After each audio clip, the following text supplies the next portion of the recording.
బొబ్బట్లు తయారు చేసుకోవటానికి ముందుగా 1 కప్పు మైదా, నేను ఇంకొక కప్పు గోధుమ పిండి తీసుకుంటున్నాను. ఇంకొక కప్పు గోధుమ పిండి, కొంచెం సాల్ట్, బాగా మిక్స్ చేసుకోవాలి. వాటర్ వేసి బాగా మిక్స్ చేసుకుందండి. ఈ విధంగా కలుపుకోవాలి. ఇప్పుడు ఒక 1 స్పూన్ ఆయిల్ వేసుకుందండి. ఆయిల్ వేసి బాగా మిక్స్ చేయాలి. ఒక 50 మినిట్స్ ఇలా ఉంచేసి తర్వాత చేసుకుందండి. ఉడకబెట్టిన పచ్చెనగపప్పు మిక్సీ పట్టుకోవాలి. దాంట్లో బెల్లపు సిరప్ వేస్తున్నాను. వడకట్టుకోవాలి.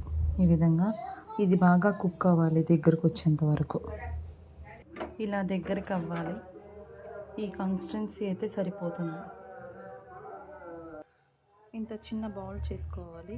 ఒక పాలిథిన్ కవర్ తీసుకోవాలి. ఏ కవర్ అని పర్వాలేదు. దీనికి కొంచెం గీ స్ప్రెడ్ చేసుకోవాలి. ఈ విధంగా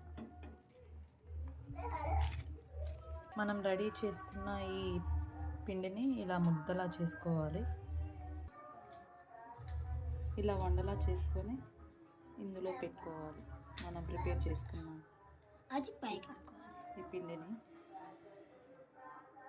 ఇలా కవర్ మీద వేసుకొని ఇలా చేసుకోవాలి. తీసప్ప కొంచెం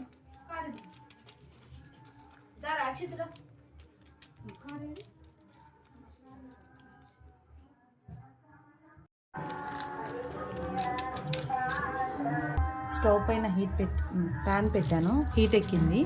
ఇప్పుడు ప్రిపేర్ చేసుకున్న ఈ బొబ్బట్టును ప్యాన్ పైన వేసుకోవాలి. కొంచెం నెయ్యి వేసుకొని కాల్చుకోవాలి. ఈ విధంగా కాల్చుకోవాలి. వేడి వేడి బొబ్బట్టు రెడీ అయిపోయింది.